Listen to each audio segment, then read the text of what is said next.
Right, good afternoon, ladies and gentlemen. Hopefully you can see me.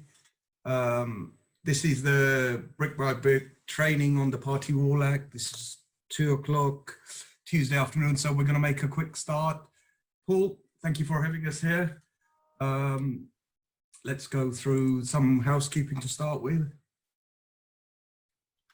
So, first of all, this is a Zoom webinar. It's not a Zoom call, and the difference is it acts more like a webinar. You'll be able to send your questions in, and we're going to try and keep it in a webinar format rather than a Zoom call that everyone's now currently used to. So there's no fire alarm scheduled.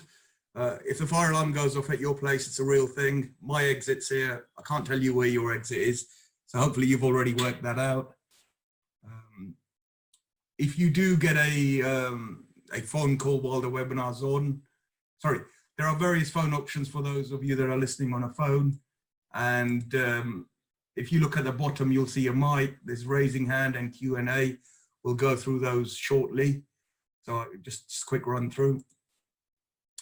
If you get an incoming call, and when you stop taking that call, what sometimes happens is your mic and audio cut off, so you may just have to rejoin. If you could please mute yourselves while you're in a meeting, just to stop feedback going through, although we can mute you from here if need be. If I lose internet connection, and it's happened on one of our webinars, I have got a backup internet. It'll take a minute or so to boot up, and we should be able to get going. And if we lose both webinar connections, then there's something seriously different going on. So give it a minute or so and I'll come back to you. Attendees, so if you disconnect because you're on a webinar, your Wi-Fi goes. Usually Zoom reconnects by itself. So just wait till you and get into a different spot. It automatically reconnects, so you shouldn't have a problem. Recordings will be available, and I believe I'm going to discuss that with Paul. We'll probably get Paul to put them on his website. Is that okay, Paul? Something like that? Yeah, that's absolutely fine. Yeah. So both days we'll have recordings. I'll try and get rid of the fluff, and then I'll pass them over to Paul. Paul can put them on his website. Q&A. So if you notice on the bottom of your screens, there's a Q&A session coming in. So if you keep the Q&As coming in rather than forget, and then Paul can go through them at the end, and I'll try and answer as many questions as I go through along the way. I've had some really good questions, so thank you for sending those in. And then at the end, we'll go through. Raising the hand, we're going to do a little practice session on raising the hand in a minute. So a couple of years ago, I wrote this book. Please don't buy it because it'll be superseded by the webinars. You might find it on Amazon, and we're going to do a rewrite anyway. So save your money, don't buy the book just yet. And day 2, I've got a little gift for you. Can't wait to give you that one. And please try and attend both days, because it makes more sense as we build upon each thing. To use a building analogy, we're doing the foundations and the wall, and it's nice to get the roof, the windows, and the internal things in. So, first of all, thank you to our sponsor, Paul, who's jointly done this webinar. Paul, would you like to say a couple of words, if you wish? Yeah, I guess most of you know us. We're Foundations. We're the national body for home improvement agencies. We work with around 160 home improvement agencies across England, and do a lot of work around disabled facilities grant. So if you're interested in any of that, then there's the address of our website and our email address. And thank you for Dil for offering to do this this webinar. I know quite a lot of you are involved with party wall issues, either doing extensions or maybe through floor lifts or other bits and pieces part of your work. And I think I came across Dil on LinkedIn, where he's got a great range of resources on Party Wall Act if you need further details. And yeah, really looking forward to this afternoon session. I'm a surveyor by background, although I don't think I've done a party wall notice for over 10 years. So I may remember some of it, but I might be a little bit rusty.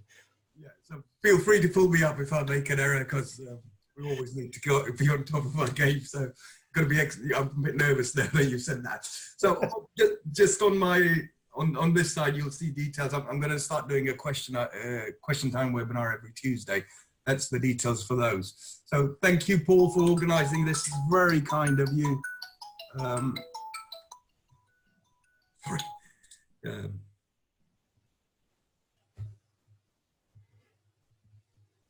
Sorry, I didn't expect that. I thought I turned it off, but we all make those errors. Right, okay. So let's get going. The agenda for day one, that's today, is I'm going to take you through the building owner's perspective, give you a little process overview, try and relate it to common types of building works, and I've tried to keep this to various works that I think the audience get involved with. I'm going to go through section 6 notices which apply to rear extensions. Sorry, I'm just trying to make sure I stay on time and not get carried away. So quick run through rear extensions and how section 6 notices apply. There's also a section 1 which applies to rear extensions and building on the line of junction. This will become slightly clearer as we go through. And look at the adjoining owner's responses that can happen. And if you keep your questions coming in, we've had some really great questions so far by email and so forth. And I'll go through those with Paul towards the end.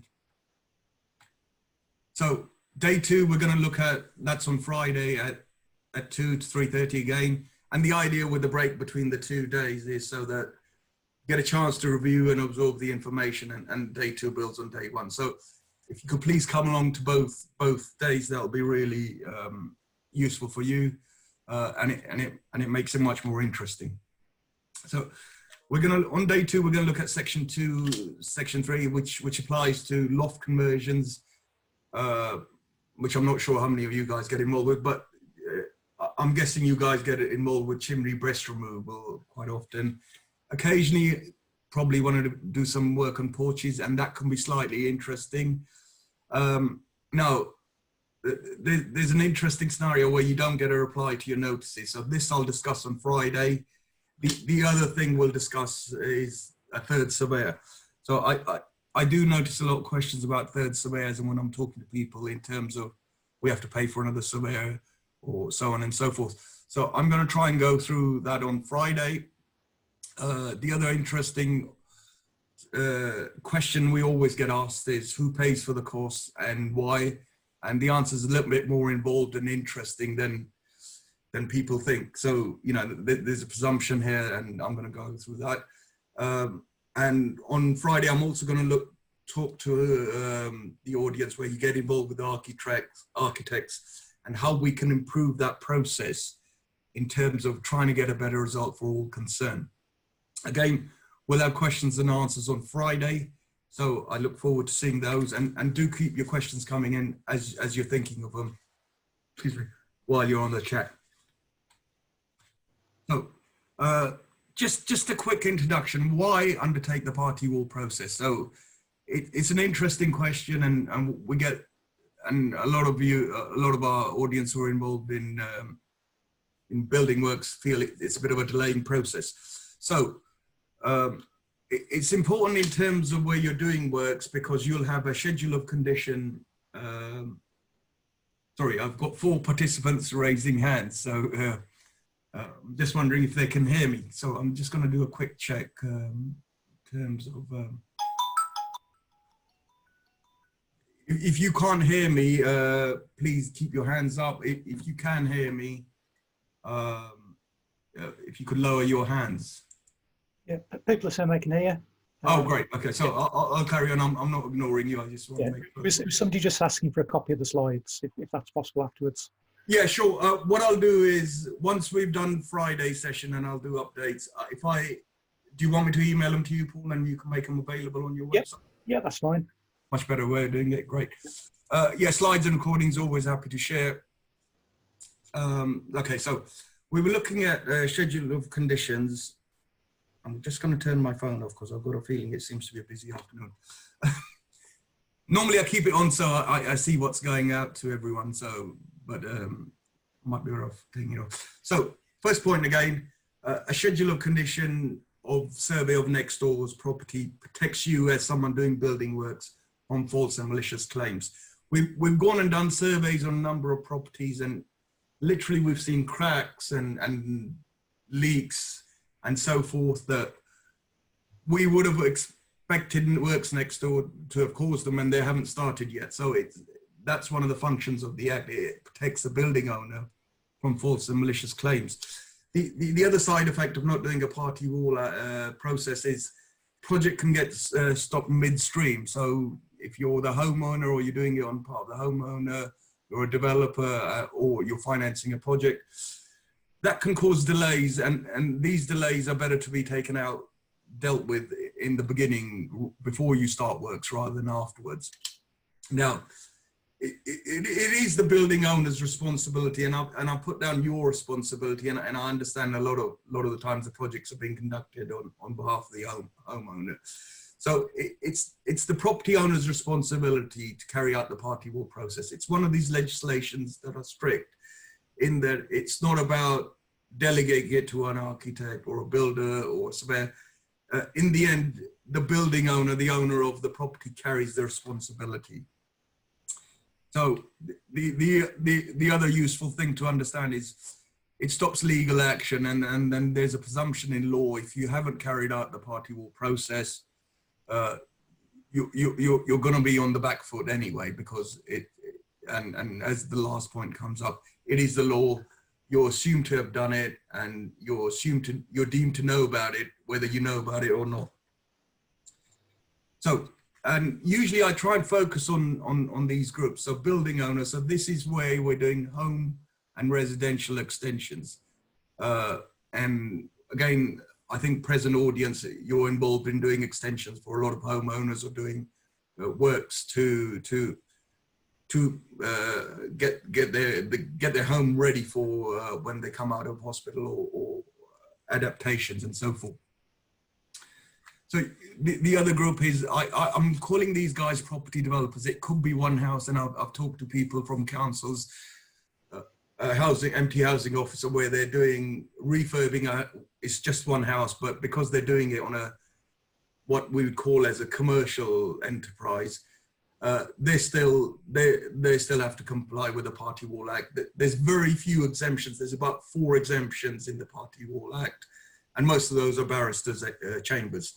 So if you're a council, whether you've got residential property or you've got commercial property, or you're a property developer who's refurbing a house or extending it, turning it into HMO, the Party Wall Act still applies to you.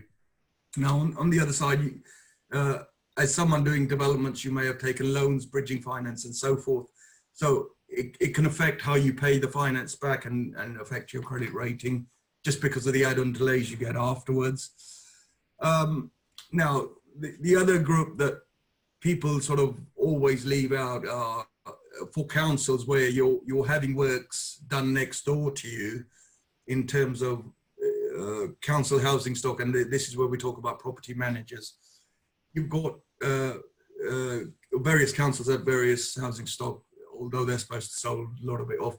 There's still a large portion in either social housing councils and so forth.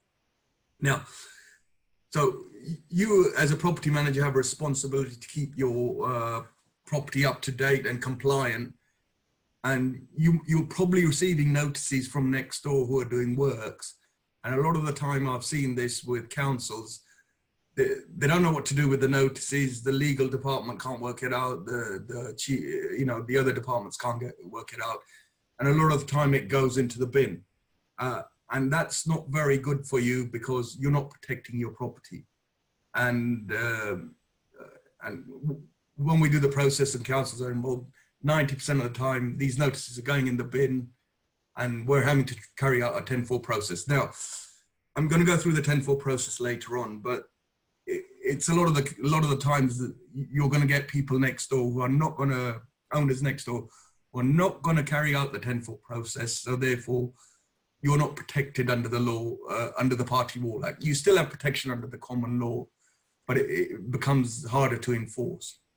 So it's quite useful to understand that perspective as well, in terms of property managers who've got housing stock, or where the works are being carried out next door. And you could get the case where the owners next door are decent, reasonable people and they want to do the right thing.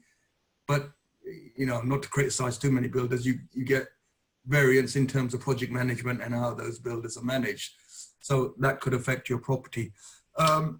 While I've been doing this, the key aspect I find is its architects are quite key to getting people involved. So the first time they'll hear of the Act is when an architect puts it over to the people that they're designing the project for. And a lot of the time, the architects end up getting the blame, and it's not their blame. It's not their fault. They're not responsible for it. So on Friday, I'm going to go through a little section as to how architects can improve and try and get a better result for everybody concerned. So let's have a look at chapter 1, and I'm just going to make sure I don't overrun with timing wise. Turn that phone off. Go ahead. Okay, so let's have a look at building owners' perspective. So the Party Wall Act goes back actually to some form or another shape in when the Great Fire of London started in Pudding Lane, 1666. Ever since this point, we've had legislation, and it's mainly been in the central London area. So houses at that point were built so that joists, rather than front to back and resting in the middle wall, were laid out left to right, so that they rested on what would be the party wall. And that was one of the reasons that the Great Fire of London spread so widely so quickly. So after the inquiry there and after various issues, they looked at London, Great Fire of London, and they imposed some legislation, and they called it building code. So that's where some of these ideas come from. The background to the current Act, current 96 Act, comes from the London Building Act 1939, whereby it applied to the 8 inner London boroughs and City of London, but it was codified to that small area because I'm guessing a lot of the development took place in that area. And then in 1947, we had the Planning Act. Now everybody's familiar with planning and getting planning compliance. And most of that Planning Act comes from the London Building Act 1939. You've also got building control, which came over from the London Building Act. And a part of the element of the London Building Act, which they left out in its application to the bigger geography, was the current Party Wall Act. So it's not something new that they've created.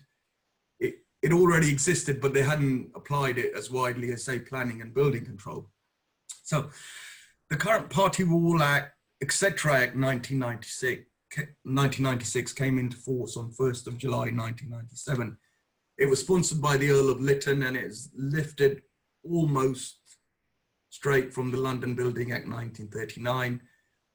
There was one change in terms of notices and deemed dissent, at least one change, and there's some of the Act that's actually now redundant, but it was lifted from the 39 Act, and so I'm going to try and explain those as well. It applies to England and Wales. It doesn't apply to Scotland. It doesn't apply to Northern Ireland. So if we've got any attendees from Scotland and Northern Ireland, I think there's a different set of laws that you need to look at. Let's go through. So the focus of the Party Wall Act is twofold. So on one side, it's sorry, I'm where my hands are going off screen. On one side, it's there to enable building owners to carry out their building works, and particularly Section 1 is used. Section 1 is very useful in that area. It's also there not to obstruct, but to help building owners build their building, carry out building projects.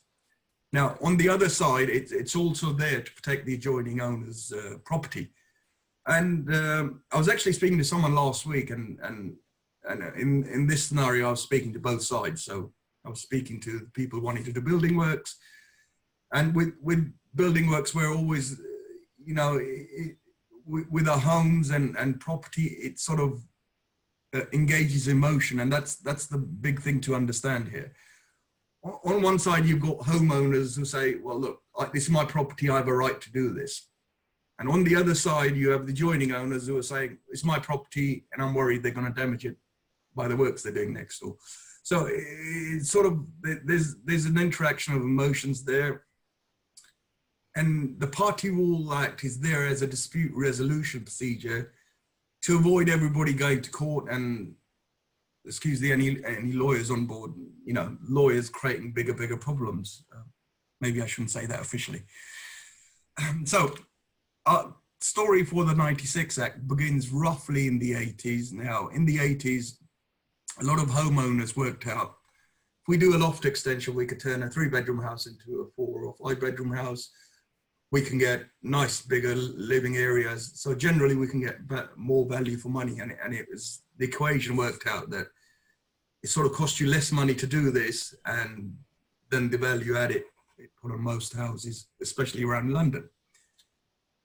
This created a problem for people next door, the owners next door, that, you know, they were worried and fearful that, oh, hang on, they're doing this and it's going to damage my property. And one of the 4.5 easements you have are right of support. So where you've got properties built so closely together, doing works on your property can have an effect on neighbours' property, and especially where you've got lofts and you're resting steel beams to create the sound separation.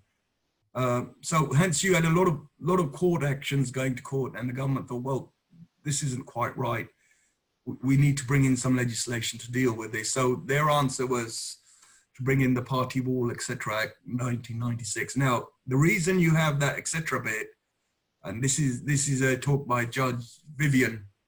Apparently there are 37 acts of parliament that have that little etc. bit in there, and that's to denote there's more than just this bit we're talking about. So in this scenario, there's more than just Party Wall that's affected. You've got excavations and rights of cutting off projections and so forth. So that's the reason you get the etc. bit in there.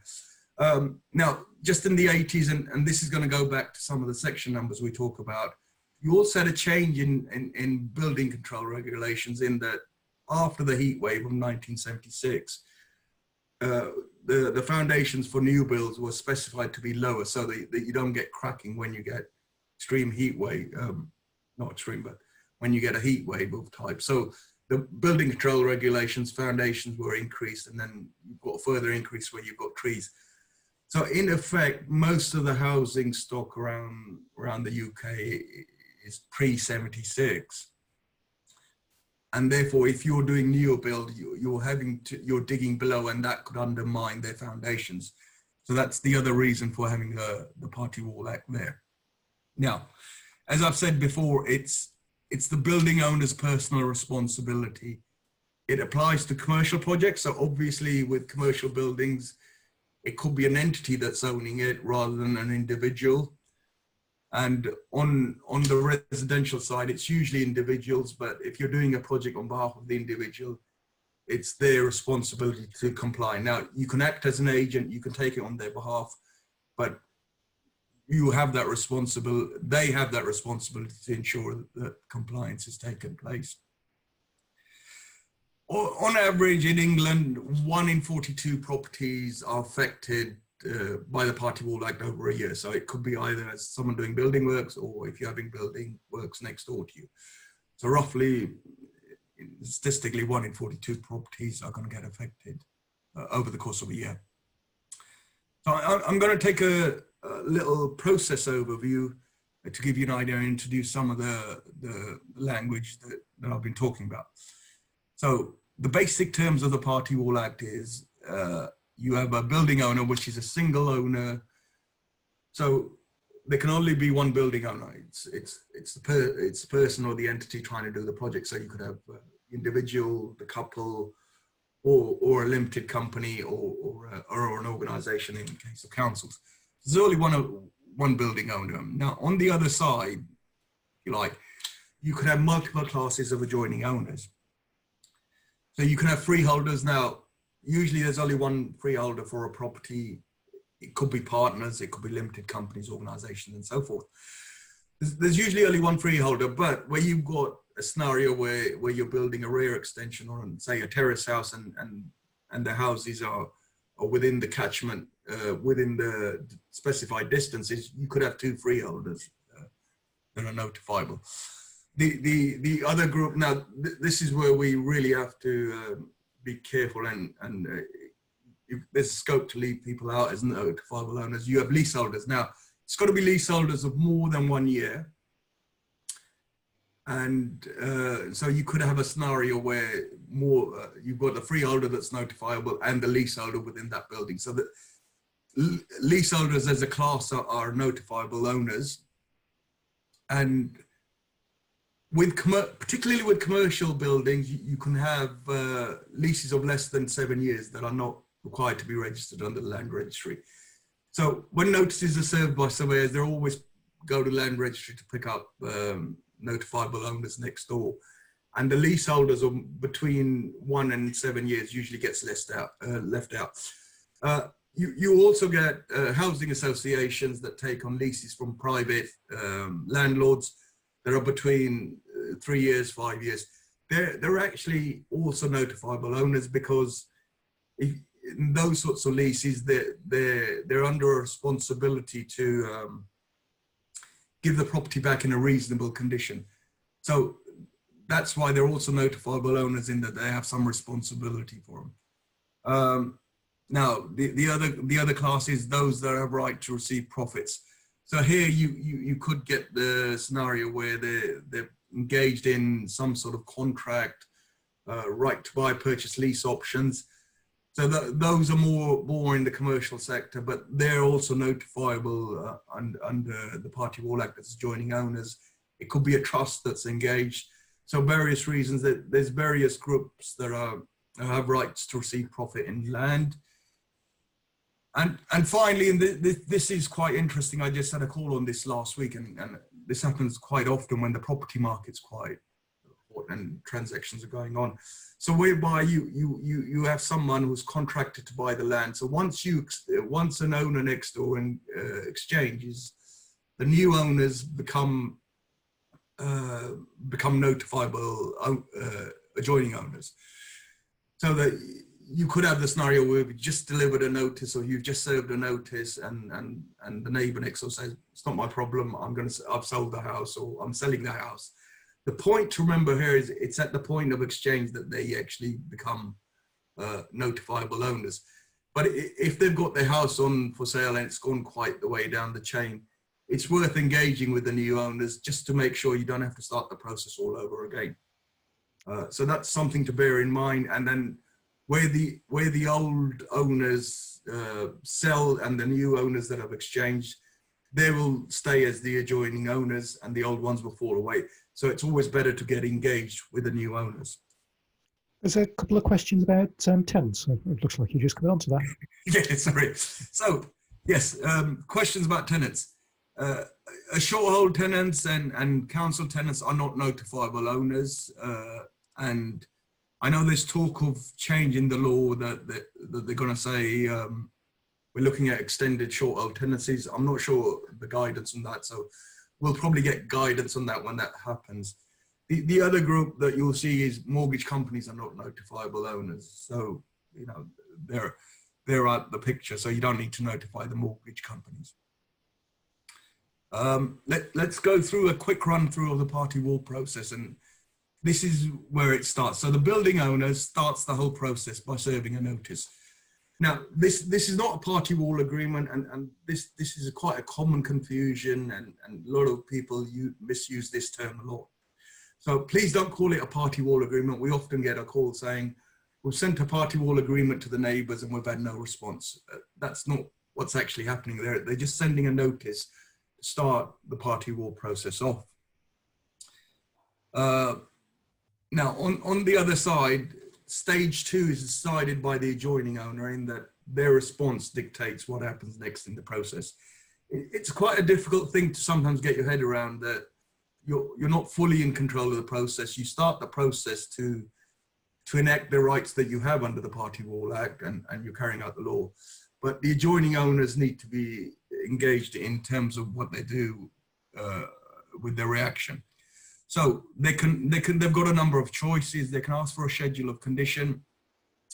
which is largely a photographic survey of the adjoining owner's property. So we don't get involved with surveying the building owner's property, not unless it's to work out particular detail. Usually it's just the adjoining owner's property. And it's very similar to when you rent a car, where it's largely photographic. So we take a photographic survey, and that gives us a baseline of their property before work started. And as I said previously, it's to stop building owners getting false and malicious claims for pre-existing damage. So there's a number of times where, I'm going to see if I can adjust the camera a bit. So there's a number of times where we've gone into properties and there's damage already pre-existing, and it's very much similar to damage we would have already thought that it's caused by works next door. So protection from false and malicious claim. The second choice they have is to do a party wall agreement. Now, party wall award, actually. So the official term is a party wall award, and this can be called a party wall agreement. This sets out the rights and responsibilities of both sides. It's a legal document. It enables building owners to carry out works, and it gives building owner extra rights, i.e. to go, depending on what it is, to erect scaffolding and so forth, which I'll talk about later. It also specifies working hours, and we had a really interesting question about music. I'll come on to that. In my opinion, you can't really dictate whether the builders can play music or not, but it might be done for convenience to get it over the line. Sorry, going off piece. The legal document is designed to set out the nature of the works. Sorry, I've just slipped on there's a phrase in the Act which determines the time and manner of the works. So that's what the party wall award is there to do. Sets out rights and responsibilities of both sides. It's also got a protocol for what happens if there's damage, and it's to try and keep both owners again out of court. The procedure if there's damage. Right. I'm going to go through some of the common types of works that we come across. So this is from the building owner's perspective. Now, the Act is actually written in sections. It refers to walls, foundations, and for us as people looking at building works and works going on, it doesn't make, basically we need to map it onto something, because everybody thinks and these are the most common residential projects we see. So we've all come across rear extensions. If we probably looked on the road, there's 2 or 3 going on right now. There's loft conversions. There's removal of chimneys, and chimneys are either chimney breasts or chimney stack occasionally. And in town, obviously in London, they're getting quite close now. Actually, I live in West London. We're seeing basements around here as well. And very occasionally, and really interestingly, even porches can become notifiable works. So this is just a quick slide over normal residential works we see, the section numbers it relates to. I put in their notice period, and the notice period is a minimum notice period, but it can be decreased if the owners agree. And the last column is about dissent and consent, and I'm going to go through that, but most of those are automatic dissent, apart from section 1.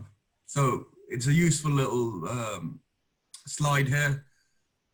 So let's have a look through section 6 notices. I'm just making sure I don't overdo the timing. So section 6.1, this section applies where you're excavating within 3 meters of any part of a building or a structure of the adjoining owner, and where you're going to a lower horizontal level. Now, it's most important to note this is a 2-part test. So you've got to be excavating within 3 meters of a structure and going to a lower depth. So let's see what that means in general terms. So scenario where you've got 2 houses, there's your excavation. Actually, I'm going to see if I can make this pointer tool work.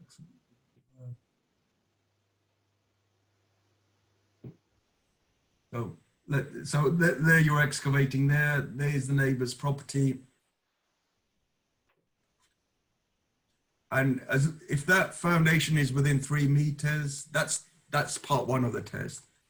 it's also got to meet this lower than a horizontal level test. And because we put the term, usually with a section 1 notice, it'll usually say we are underpinning or not underpinning. This confuses people, so they believe they're going under your property. You're actually not.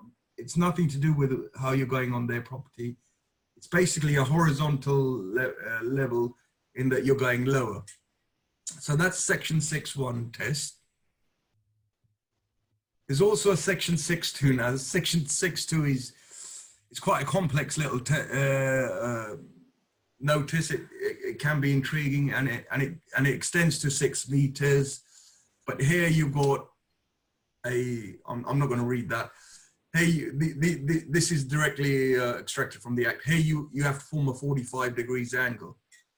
Now, I think this is actually really best illustrated. So, with a section 6.2 notice, you've got to watch out for the 6 meters again, any building that's within 6 meters. And the way it works is the lower level of their foundation has to form a 45 degree angle to the depth of your foundation. So if that's how far you're digging, that's got to create a 45. And the idea is it's an engineering issue in that if you're digging if you're creating a bigger angle than 45, you're actually taking away support from their building and undermining their foundations. So that's a section 6.2 test.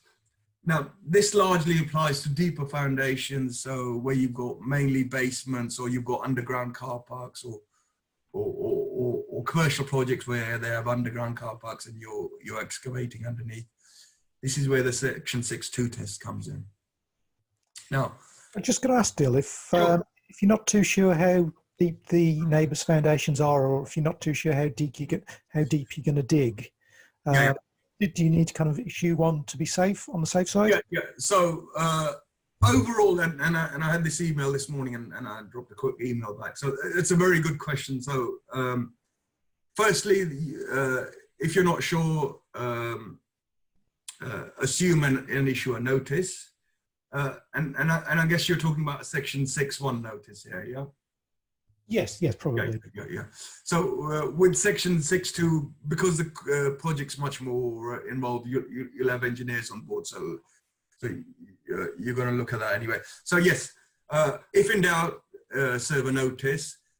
If you've got 2 buildings, so I'm going to take these 2 as a scenario, although this slide's set up for something else. So if you're this after the semi and you're pre-70s and the one next door to you is very similar, if the buildings are pre-76, you can assume they've got shallow foundations.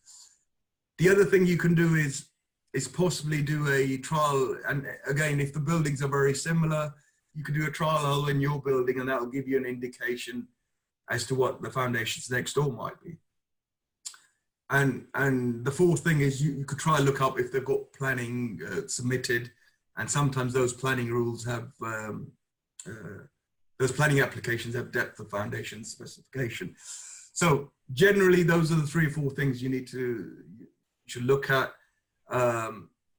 You do get modern houses in the 80s where they're going to have deeper foundations, but because of the incline of the road and the way you're digging your foundation, you could still go underneath the horizontal level. So don't rule out buildings that are past 76. You need to have a look at the depth you're going to go in, how it works in relation to their foundations. So generally, overall, if in doubt, serve a notice. Yeah, because I guess in some cases, building control just tell you to keep on going down, don't they, until you hit... Yeah, so that's the other thing you get, where you get building control that turn up and say, no, you want a bigger hole than that, you know. And the usual one for this is trees. People fail to spot trees, and that's where they usually have bigger depths that they're going to. Sorry, deeper depths that you need to excavate to. So here's a little thing on adjoining owners. And so let's pretend this is the house where we're gonna do a rear extension. So on the right side, on the right side, you've got a very similar, it's still a house.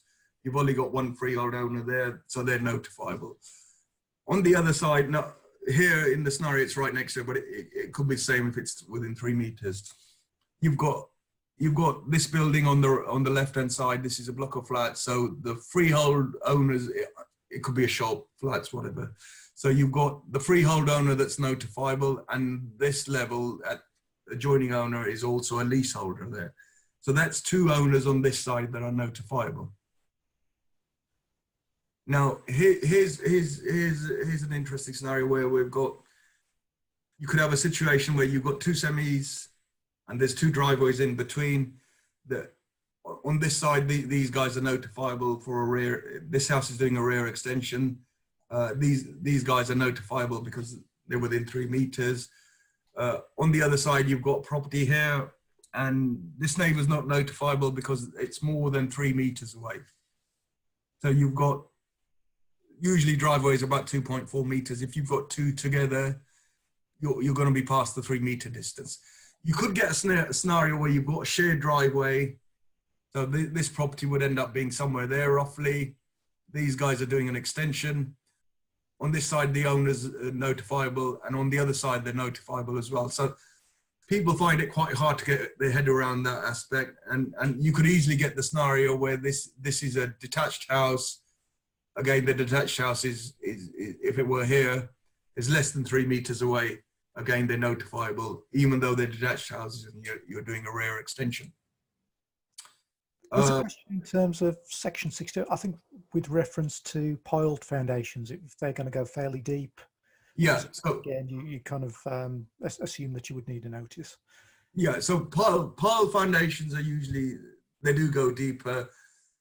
Ironically, they're a safer method of excavation, and there's some debate going on as to whether some of the types of pile foundations are excavation or not. And now you've also got basically they look like corkscrews that they dig onto the ground and rest beams on. So there's a debate going on that. But basically, yes, piles are if you're going beyond 6 meters deep, you should look at the 6 meter rule. And further than 6 meters, nothing's notifiable for extensions, section 6.2. Okay. There is a cheap way of working this out, and I'm going to get told off by my mentor because doesn't like the way I think about these things, but a quick way to work it out is if you're excavating less than 3 meters, think about section 6.1. Anything more than 3 meters up to 6 meters, you need to think about section 6.2. But that's a shortcut. But you need to understand how the rules works, because if you follow that logic, if you're excavating 1.5 meters, you're still needing to look at 3 meters though, as the act works. It's just a quick trick to look at which sections to look at. So under section 6, you're required to have, this is actually the only section where you have to serve plans and sections with it. Section 1, you don't really have to, but you'll probably have them. And section 2, where you're removing chimneys or you're doing loft conversions, you don't actually have to serve drawings and plans. So section 6 is the only section where you're required to serve drawings with a notice. And there you need to show the site and the depth of your excavation and the proposed building you're trying to erect in the structure and its site. So this is where you have to have some sort of plans to serve with the notice, otherwise the notice is not valid. Right, I'm just going to check for time. Yeah. So section 1 notice. Now, this is really helpful for particularly developers where they're doing 2 stories, and it can be helpful for section for rear extensions. So a section 1 notice. I'm just going to move this out of the way. It's probably right. Is called a line of junction notice. Now, there's a difference between a line of junction and a boundary, and I've got a little illustration to illustrate that. Don't get these two confused. The Party Wall Act talks about line of junction, and it's often interchangeably used with a boundary. A boundary means something else. Boundaries are defined by the owners. It's not under the Party Wall Act remit for party wall surveyors to define a boundary. And this is where you get land disputes, and you often hear of questions saying the neighbor built his property on my land and it goes over 50 mil. What can I do? Can you make him take it off? Can I get his house knocked down? Boundary disputes are a whole can of worms on their own. My advice is, unless that piece of land is of strategic value, don't get involved. And I don't do boundary disputes, actually. I am aware of them. So be careful in terms of the line of junction and boundaries. Section 1 is the most helpful for building owners because A, it's automatic consent, and secondly, it gives you rights of access on the adjoining owner's land to be able to access their land to build a wall and to carry out works notifiable under the Act. There's a Section 8 notice that you have to give, but that's a little bit complex. I'm not going to get into that one. So if you imagine a scenario where single-story rear extensions are fine, you can build them overhand, there's no big deal. And it's in the adjoining owner's interest to give the builders access because they're going to be looking at that wall, and it's better for them to have a nicer finished wall than the effect you get overhand. It's not as well. But, you know, I know neighbors can be contentious, and this is where Section 1 gives you rights. And so imagine if you're doing a building that's 2, 3, 4 stories, unless you have rights over the neighboring land to be able to erect scaffolding and to work safely under health and safety, sometimes those buildings become unbuildable. And this is where Section 1 is really useful. So it means you have rights to go onto the adjoining owner's land without the need for a scaffolding license. And there's no laws covering scaffolding license, so the owner next door can ask as much as they want or even deny you access for scaffolding. And that's to do with the Property Law Act 1925. And this is where also you get crane licenses and so forth, airspace. And yes, so it goes on to airspace. Now we're seeing modern developments of airspace development. So, you know, where they're putting flats on top of buildings. So just an illustration of line of junction versus a boundary. So a boundary is a three-dimensional divide between two properties. It goes to the center of the earth all the way to the top of the sky. Whereas a line of junction is that infinitesimally small line. If you imagine it's ridiculously small. It's where the two lands actually meet. So that's a line of junction. So it's very important to realize there's a difference between the two, and everybody talks about the boundary when they mean line of junction. Hopefully that little illustration tries to explain the difference between the two. Types of Section 1 notice. There's Section 1.5, which means the foundation are wholly on the building owner's land. And this is where you've got a scenario where you're leaving a little nib and you're building your own wall. Section 1.2 is you're building a party wall on the line of junction. So this is where you're coming right up to the line of junction. I've got an illustration to illustrate this. You're coming right up to the line of junction, and that's how you get rights to go on the adjoining owner's land. There's also an interesting one where you can place foundations on, although the Act says you could place foundations on the neighboring owner's land as necessary,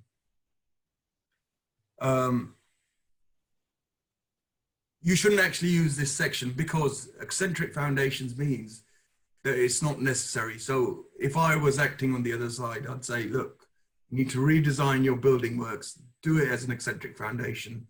Therefore, you don't need to come on the adjoining owner's land. If you do go on the adjoining owner's land, your footings project across, that would be seen as a trespass, and you could be liable for under the law of trespass.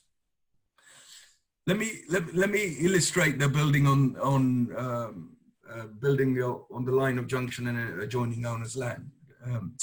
Building on the line of junction and eccentric foundations. So what you imagine, if that's the line of junction and this is the assumed boundary, what you're actually doing is building the wall right to the edge of foundation. And now the building control guys hate this stuff because they can't get their head around why you don't need to leave that 25 or 50 mil projection. You sit there and you talk to them and they just, it just completely doesn't register. So, and I've asked engineers to look at it and they said, yes, you can do this because the loading is counteracted with the weight. There's not sufficient weight on this. It's only a light leaf. So this is an eccentric foundation. There's no projection. It's right to the edge. They're usually wider and deeper, and you'll have to get an engineer to work that out. So there's no foundation going across. This is eccentric foundation. And at the top, you need to know there's no fascia. There's no fascia overhang. There's no overhang of double-sided coping stones. So if you put a coping stone there, that would become, again, a trespass of their air rights. And this is how you should really design your eccentric foundation, section 1.5. And that's the adjoining owner's land. And this is how you get rights to go onto their land to be able to build your project. Is that okay, Paul? It's quite an interesting one. So, yeah. So build astride the boundary. Now, this is where one neighbor says, I'm going to build an extension. The other one says, well, that's a good idea. We're going to do one in next year. We're planning to do one soon. So why don't we share the wall, put it between in the middle of hopefully in the middle of the line of junction, the boundary, and it becomes a party wall as well. So usually when this happens, one owner goes first. So on one side, they'll be building the extension. These are the building owners. And then it'll flip. The adjoining owner will become a building owner. So the other owner goes second. Now, it's a little bit unfair that when owner one builds, that the owner two doesn't pay, or he's getting a free wall. So this is where you've got section 11.11, which is known as the make use of costs. In parlances, it's known as enclosure cost. That's actually a slightly incorrect term, but everybody uses enclosure cost. It's actually make use of cost. There's intricacies because you don't have to enclose to make use of a party structure that's built by a building owner. That's the reason why it's incorrect to use the term enclosure cost, but everybody in the surveying industry uses it. Everybody understands what it means. So when you build an extension on the boundary, sorry, I'm going to repeat a slide there. So section 11.11, make use of costs, known as enclosure costs. This means that when the first owner builds, they pay for that wall. And it's only when the second owner makes use of that wall that the first owner is entitled to receive a contribution towards the cost of using that wall. So it could be the scenario that your neighbor agrees, yeah, we're going to build it astride the boundary in the middle. And that has benefit for both owners, i.e. roughly about 300 mil, you gain extra space over the two owners. And it costs you less to build, because you've got double leaf cavity wall. And more importantly, there's no little gap between the two where you could get damp and all sorts of creepy crawlies and various stuff falling in. So it's a better solution, but neighbors don't always see and agree to that. The owners can agree to anything they like. And in terms of one owner saying, well, I want this much for my wall, and the other one says, well, it's a bit much, it's more than it's going to cost you, but I'll agree to it because it saves me the hassle, it's fine for me, and so on. You also have to watch where you've got boundaries that are sloping in terms of where you're going to put this extension, but that's a different thing that you get involved with. So section 11.11 sets out the default position, and I had a question on this in the morning from someone. The default position, it's 50% of the area that's been used, that's enclosed. Now, where you get this in lofts, I'm going to go back to this. Where you get this in lofts, and you've got raising the parapet wall or the party wall, that's enclosed. It's only the area that's enclosed. I'm going to go through that tomorrow. So for the audience, I thought this would make an interesting scenario where you're doing works to someone's house to be able to, adaptations in terms of giving them ground floor living space and more importantly, use of a bathroom where it doesn't exist before. So this is actually a project where they're turning the garage into a bedroom, and you've got an ensuite. So if we look at what they're actually doing, although the works are quite minor, but what in effect, what this can get to be quite a complex project. You've got garages that are adjoining, so that's a party wall.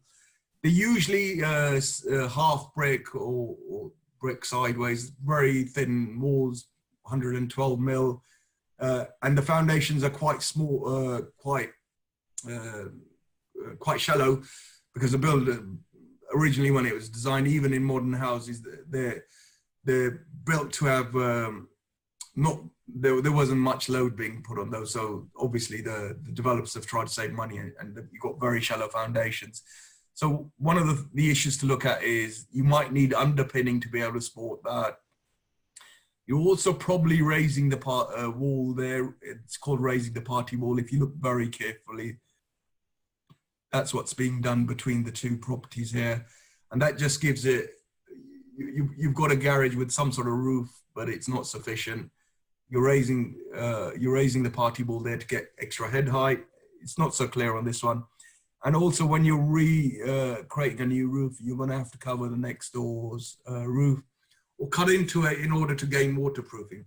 So those are the issues when you're doing a garage conversion, and it can get quite complex. I think I'm going to do a question and answer session on that separately. So, but I thought it'd be useful to bring it to everyone's attention in terms of what can happen there. Let's go into adjoining owners' response. So, under permitted development, you're fairly sure that you're going to go and get planning of some type. It's usually an extension or a loft conversion. You're fairly sure. So my view is to serve the notice as soon as the first draft's ready. You can carry on designing the kitchen, the internals afterwards, but serve that notice so to start the party wall process off. You can carry on finalizing the designs. In fact, the session on Friday, I'll say even submit the final planning after you issue the party wall notice. So you start the party wall process, the building process. Once the party wall process is complete, you do the building process. Although you can do non-notifiable work, strictly speaking, it's usually a good idea to wait, because then that you get the schedule of condition as protection. You carry on the building process, and only if there's damage, there's a post-party wall process. So if there's no damage, and 99% of projects go off without a hitch, there's nothing extra involved. So, you know, they all go to plan. We'd all like them to go to plan, and occasionally you do get damage next door. So, you know, that the idea is that nothing much occurs. The irony of it is when we get party wall awards involved in party wall surveyors, everybody takes extra care. So there's less damage, and people say, why do we bother having a party wall done here? So let's have a look at the party wall process. We'll need to do an analysis and to create and serve the notices. The adjoining owner has the response options, and they can respond with a schedule of condition. So that's a survey of their property, so that everybody's happy. It gives the building owners a baseline. Secondly, they can have a party wall award with an agreed surveyor. So an agreed surveyor is permitted, i.e. one surveyor can act for both building owner and adjoining owner. They can both use the same surveyor, saves costs. Now, I belong to the Faculty of Party Wall Surveyors, and they've said you can act as an agreed surveyor except for basements. So because of the intricacies of basements, agreed surveyors are not recommended. And with commercial projects, you usually have your own anyway. So that's a different scenario. The third option the adjoining owner has is to appoint their own surveyor. So you'll have one surveyor for building owner, one surveyor for adjoining owner, and they'll carry on a process. I'll describe that in a minute. The fourth, it's not really an option, but it does happen. It happens quite a lot actually, where the adjoining owner doesn't respond. Now, Where the adjoining owner doesn't respond, you need to carry out the 10-4 process. Now, this is one of the major changes between the 1939 Act and the 96 Act. And a lot of professionals that are used to the old Act, solicitors and property guys, they say, yeah, we issued a party wall notice, there's no response, we can crack on, we can carry on. That's not actually true. And I'm going to go through this in some detail. You actually need to undertake a 10-4 process. I'm going to call it 10-4 for short. Just a quick question about if a council's got their own surveyors. Is there any issues with appointing kind of in-house surveyors? So yes, very good question. So the only two parties that can't be appointed as surveyors are the building owner and the adjoining owner. Now, strictly speaking, if a council's got two sets of in-house surveyors, they could probably appoint their own, you know, because I'm guessing they're going to be quite professional about it. They're not going to be silly about it. Even when surveyors are appointed, then they don't have actually a client relationship, because it's a statutory appointment. They have to carry out their duties in an impartial manner. So yeah, surveyors would be fine. We've even had fathers and sons appointed, although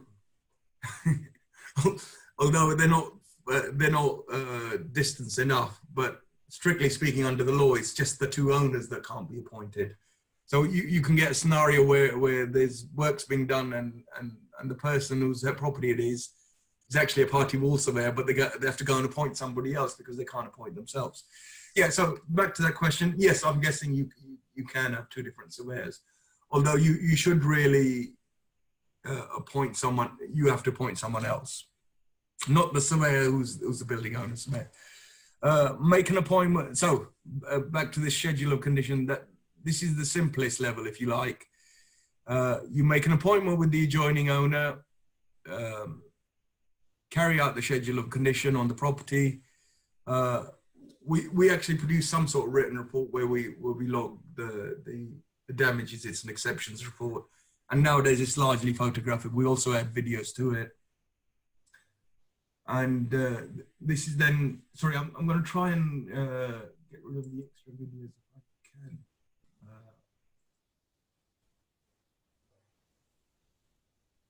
No, not working there. Okay. Yeah. Yeah. That's it.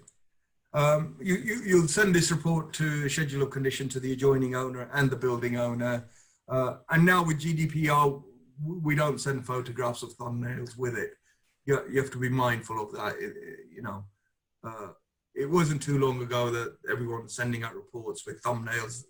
A, thumbnails are useless for doing anything with, and B, you could theoretically compromise their data. So be mindful not to send out thumbnails or photographs. The adjoining owner can say, well, look, I'd like something in writing. I'd like an agreed surveyor.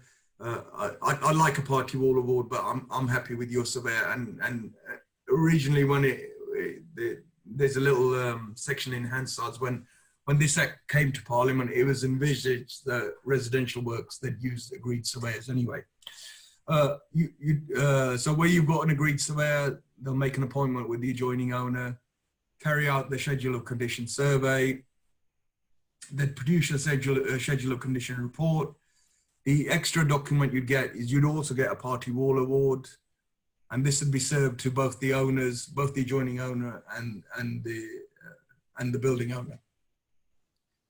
So scenario 3, where we've got adjoining owner appoints their own surveyor, building owner have their own surveyor, and then the first thing these two surveyors should do is to appoint a third surveyor. Now, I'm going to discuss third surveyor on Friday, but it's quite important. And you, as someone as a building owner, should find out who this third surveyor is. They can be very useful to you. So in this scenario, the adjoining owner will organize timings for a schedule of condition.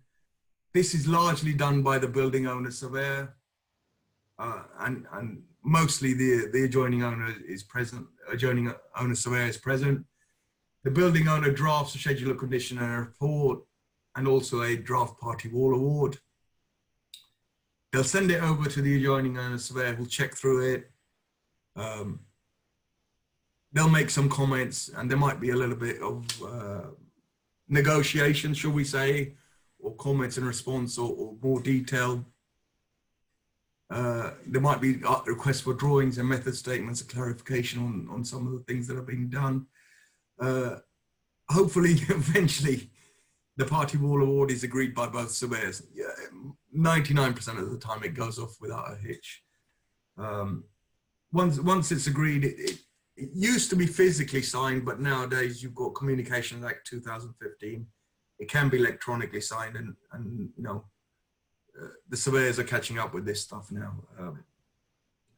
So it's electronically signed. We produce PDFs, and it's served to both. So the building owner surveyor serves to the building owner. The adjoining owner will serve to their owner. So that's the end of that process. Now, what happens when the adjoining owner does not reply to a notice?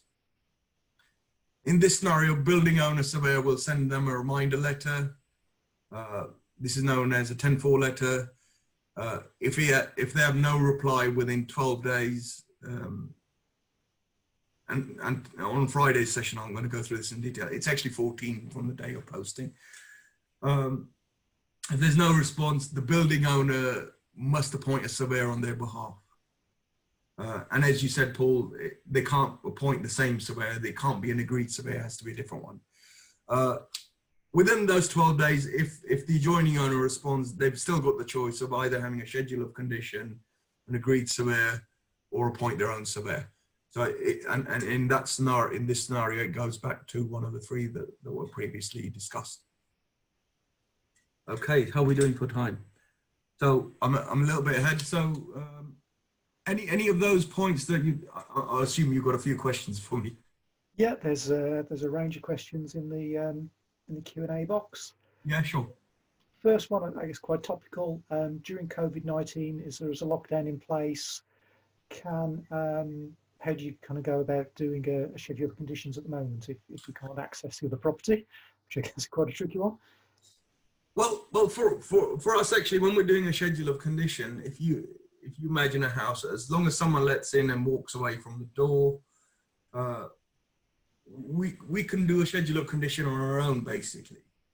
And you know, people like to follow us through, but that's fine if they're standing at the door. As long as you're more than 2 meters away, we've got protection. Now, the further important question that's come about here is, what if the adjoining owners don't want to grant access, or their tenants don't want to grant access to you? Now, in previously, the procedure was if someone didn't grant you access, you'd write them a letter, give them 7-10 days of access, or just request access. They didn't grant you the access, you could carry on and issue an award. But there's been by the Faculty of Party Wall Surveyors, there's been a edict saying you can't force an award by saying there's no access granted. So while this COVID unlock condition, COVID issue is about, it's not the case of you can't do the survey. You can actually do the survey, but it's a case of whether they're willing to let you have the access, and you can't force them to give you access at the moment. I have a feeling this will change at some point when we get into the phases of unlock, in that there'll be new guidance saying if they don't give you access, we're at a level where you can do it safely, you've got the equipment. Granting of access is refusal to grant access, and you can carry on with doing it. So previously we're next door neighbours, and this happens where you where you appoint a surveyor under 10-4, they don't want to cooperate, or they're away, or they're trying to be obstructive even. They're not giving you access on the belief that it's going to stop the process. It didn't used to. So I have a feeling this will currently work out through in terms of the guidance will change and say, if they don't give you access, that's their fault, and you'll be able to carry on. But at the moment, we're having to pause and negotiate and say, okay, we're just going to have to wait till they can grant us access. Just to clarify, it's not the social distancing that's the problem. It's people being happy to grant access. Okay. Does that answer the question? I think so. There's a similar one on signatures on the award. Can the adjoining owner surveyor and building owner surveyor sign the award, or do you still require a witness signature? And can that be done? Excellent question. Right. So we've stopped doing witnesses for years. The reason being, and it's still in the RIC's current guidance, 7th edition, witnessing an award is custom and practice. It's not actually a legal requirement. So it's a case of this is custom and practice that's been carried out. You don't actually need to witness awards. We don't witness awards. It's not required. So it's just custom and practice. You don't need to do it. It's just the 2 surveyors that sign. Okay. Who enforces the Party Wall Act? Yes, that's a great question. So the Party Wall Act is actually enforced by the 2 owners. They have to go to court. So if you're an adjoining owner and you're upset about the owners next door not doing the works, you have to go to court and do an injunction. And that's the only, it doesn't have a great deal of teeth. It's not like planning law where the local authority enforces it. It's down to the individual owners. And the other thing to note about the Party Wall Act is once works are done, notifiable works are done, and it only applies to notifiable works, the act is finished in that as long as there's no damage, the act doesn't come into play, and it's not retrospectively enforceable like planning application. So there's no Party Wall police? Not yet. Okay. There's a couple of questions about lifts. So one's about an external platform lift. So it's not an extension to the house, but it is, they do have to excavate close to the boundary line. Does this... the Genie platforms, yeah? Yes, yeah. So, yes, I've come across this with a developer that's really interesting in that this is where section 1 comes in. If you build to the line of junction, you have rights to put scaffolding onto that side. Whereas if you don't, even a Genie lift is theoretically, you're encroaching on the airspace and it's a trespass. So, you know, you need permission to be able to do a Genie lift onto their land and airspace. I think they're looking at a permanent kind of disabled lift. Oh, sorry. With kind of excavation for the base, I assume. Oh, well, okay, sorry, I misunderstood that. So if they're looking at to excavate for a lift and create a base, if they're excavating below the current foundation, then it's notifiable under section 6. Yep. Yeah.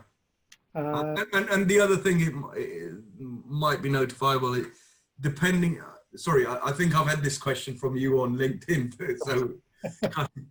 So where you're putting a lift, you could get a scenario where you're drilling into the party wall.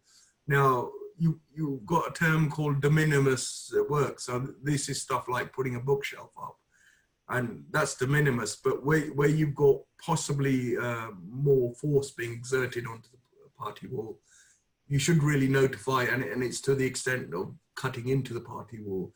So shelves are de minimis, but where you're cutting sockets, although the government guidance, there's a red book I'm going to talk about on Friday session, it says sockets are okay, but it's all about how the makeup of that party wall. So in central London, you've got very expensive properties that are really, you know, they've actually got half a brick between them, i.e. bricks laid on sideways.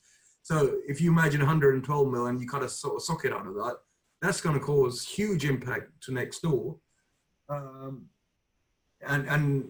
not only that, in central London, you're probably going to have quite expensive furnishings next door. So it's all about the impact on the party wall. So you need to be careful in terms of also issuing a section 2/3 notice. So presumably adding extra floor joists that are connected to the party wall would be something you'd notice for. Yeah, well, depends where you're adding the joist. So if you're running them front to back, you're not adding anything to the party wall. But if you're adding them to the party wall, and similar situation to the loft, yes, you need. Yeah. Would a kind of a garden wall on the boundaries, does that count as something you need to notify? Yes. So if you're talking about a perimeter wall, yes, but it's don't forget under section 6.1, it's also in relation to a structure. So if you're building it further than 3 meters of the existing house and you're going to have deeper foundations, yes, you need to notify. But if you've got a distance of further than 3 meters and you're not within the structure, that's not notifiable. And the other thing to watch out for is when you've got sheds with bases. So a wooden shed on grass, it's not a structure because there's no foundation. Whereas if that shed is placed on a concrete base, that constitutes a foundation, and the same thing becomes a notifiable structure. So it's a little bit odd. Question from Wayne. So if a neighbouring owner just consents with no request for a schedule, so you just go ahead? Yeah. So yeah, they've consented. There's no request for a schedule. Go ahead. And like I said, the important thing to understand, the schedule condition is there to protect the building owner more than the adjoining. A tenant is paying to have some improvements done with the owner's permission. Do they serve the notice, or does the owner have to serve it on their behalf? It depends if they're a lease. So this is where you get, so leaseholders are sort of tenants with extra long leases. So if they're a leaseholder, then it'd be the leaseholder. And if they're just a tenant, then it'd be the building, the owner of the property that would have to serve it. And this is where you get extensions to flats. It's a slightly different subject, but extensions to flats, they also need to have freeholders' consent. And freeholders' consent, when you get freeholders' consent, you should wrap up party wall and scaffolding so that the owner of your building is not notifiable. I know it's a slightly different issue, but hopefully that'll help some. Yep. A question about there's an existing semi-detached house. One of the properties wants to extend at the back. The other property doesn't have an extension at the back at the moment. They're asking does the, I suppose not, I suppose how you measure the 3 meters. So if they're coming out 3 meters, and presumably it's relatively close to the boundary, they're within 3 meters in some way of the existing house. Yeah, so if I take you back to the slide there, that might help illustrate that question.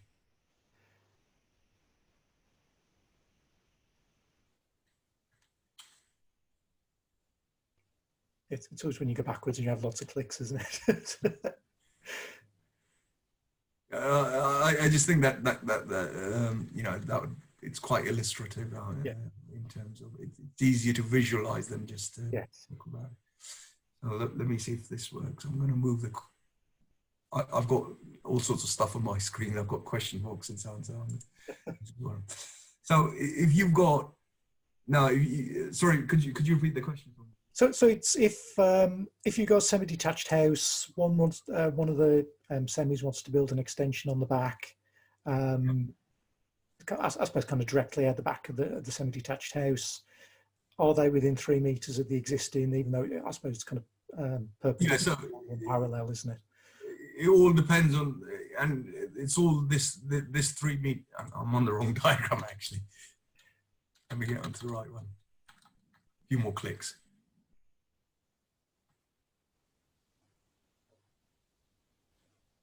Actually, let me try and get the right drawing up. That's that one. I think this one's the most useful one. So if you imagine this is the corner of the house, and that's their house. If you're within 3 meters, because you're measuring, you're talking about the existing foundation of the existing structure being shallow. If that corner is within 3 meters, they will be notifiable. Yeah, I think it's I suppose it's the your house and the notifiable owner on the right hand side. So if you're building out the back of that house, unless you're 3 meters away from the boundary, exactly. Yeah. Would be, yeah, you would be within 3 meters there. But sorry, it's not within the boundary, it's within their house. So Yeah. you could be you could be within 3 meters, but their house could be further away. Yeah, So but the adjoining house would yeah. certainly be within 3 meters, wouldn't it? Not always. You could you've got a double driveway there, so everyone's got its own driveway. If this was single and this house was here, then they'd be notified. Then they'd be within that 3 meter distance. Oh, sorry. So I meant the house on the other side, Dil, that's attached, the semi-detached. Okay. Yeah. They're notifiable straight away. Yes. Yeah. Assuming that they haven't got deeper foundation. Yeah. And that goes back to, how do you know what the foundation is? Yes. What happens if building work starts without issuing a party wall notice? Yeah, that's quite interesting. So, no party wall police just yet. The adjoining owner can take an injunction, and if there's damage, they can just take you to court and say, look, these guys started works, they didn't issue a party wall notice, this is the damage, and that puts you on a back foot in terms of their claim. So it's there to safeguard you just as much as you as a person doing the works, just as much as complying and safeguarding the adjoining owner. So they can take you to court, and once the judge once it comes out that there was no party wall award, they didn't issue a notice, then you're, judges don't like that, really. Yeah. Or even worse, actually, and I've seen this happen where the builders have gone in, they've ripped the roof off, they're about to do a loft conversion, and this is almost comical in that the next door neighbor was a barrister. And I said, you guys have actually picked the wrong neighbor to do this with, because she's got to go to court, fill out the paperwork, £241, she's going to get an injunction, and then you're going to have to get it lifted, and it'll cost you even more money. So basically, and luckily this was a couple of years ago, it was quite a good summer. They actually took us 8 weeks to resolve this thing, this scenario, because the works were a little bit more complex than I know. And they were quite lucky that they actually spent nearly 2 months without a roof on their property. And, Right. There's lots of questions coming in, so I'll whittle through as many as I can in the last 5 minutes. Somebody's asked about, I guess, party floors and party ceilings if you're in flats and somebody takes out an internal wall. Yeah, that's a really good question. So yeah, so the flat thing, I've got a little diagram on Friday's webinar. So where you've got a sporting wall, if they're moving a sporting wall, they're taking away the basic right of sport anyway. So they do. I've heard about this in flats that they shouldn't be able to do that. It shouldn't be in their lease. And although I'm just going to put your details on so that they can send you questions. Okay. Thank you. More than welcome to send it to me as well. So this is great. So yeah, A, they shouldn't do that. B, theoretically, flats are only notifiable when you're doing works on their structure. But because you're taking away sport on their flat, there's probably something in your lease covenant saying that you can't do that. So they're breaching more than the Party Wall Act. And it goes back to compliance. Freeholders consent to do works anyway. Yeah, sorry, I'm going to let you go on because I wanted to answer your questions rather than creating new ones on my own. Is there any particular qualification you need as a party wall surveyor? Yeah, no, but the short answer is no. The only two people not allowed to do it are the two owners themselves. It's good to have a qualification and do this full time. I'm a member of the Party Wall Surveyors. All we do is party wall work, because with anything, it's quite easy to get yourself into trouble, and getting out of it can be difficult, if that makes sense. Yes. Yeah. So another one here about, so if you've got say a gutter that's on a not sure if you'd have a gutter on a gable wall, but if you've got something like a gutter that already overhangs the boundary, and Yeah. you want to change it. Yeah. So you do have, under the Party Wall Act, in some of the Section 2 stuff, in terms of details, you have rights to cut. You have rights to cut off overhanging projection, but that's subject to an easement. Now, the law of easement state there's 4 types of well, 4.5, I'd say. I'll talk about the half at some point. But one of the easements is right to carry water in a conduit. So that gutter is right to carry water, but only if that's been there for 20 years. Okay. So if it's been there for 20 years, they have an easement, and you can do it by agreement, but you can't cut it off. However, if it hasn't been there for 20 years, you have the right to cut it off. And that's with other projections as well. So sometimes you get cells and little bits of wood projecting across because the builders fancy building it that way. Okay. Let's find one last one I saw one a second ago.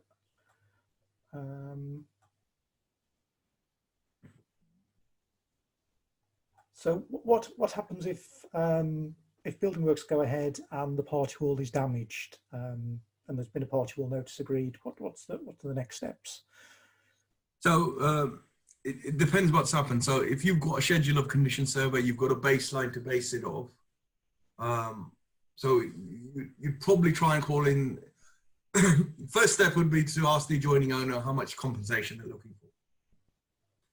If it's a reasonable sum, or if it's even slightly more than reasonable, you can offer them the compensation.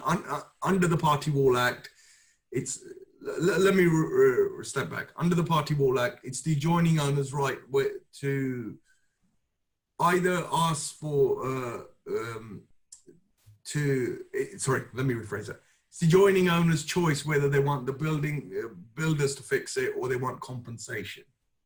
So the building owner can't say, I'll send my guys around, they'll put some filler in and paint and bingo, you're away. It's the adjoining owner's choice. And more importantly, you're better off giving them compensation and settling it, because if you send your builders around to fix it, you know, sometimes that works. If they cause more damage, that's another can of worms you open up. It's up to the adjoining owners to say how much, if they want it fixed, or if they want an adjoining, if they want compensation. If the building owner agrees and says, we'll get rid of that problem, that's fine. If they don't and there's a surveyor involved, then the surveyor would arbitrate and work out what's the fair cost of fixing the damage and compensating the adjoining owner. And they'd issue an award, and then if the building owner doesn't pay, that becomes a legal document after 14 days, and they can go to court to enforce that. So that's the process for this. Great. I think I've covered most of the questions. There's about 60 altogether. So thank you for everybody for submitting those. It's been interesting reads we've been going through, and thank you, Dil, for answering them all. Brilliant. So tomorrow's day 2. We're gonna sorry, Friday's day 2. Every day is the same at the moment, isn't it? Yeah. And after Friday, next Tuesday onwards, I'm going to be doing question time just about party wall stuff. So everyone's more than welcome to register for that. Just a half an hour webinar just on party wall stuff. So before we go, Paul, thank you for organising this. It's been really interesting, and hopefully your audience has got value out of it. Keep your questions coming in. Always happy to talk about party wall. Yeah, we'll see you again on Friday, hopefully. See you on Friday, 2 o'clock. Thank you very much. Thanks, Dil. Thank Cheers. you. Bye.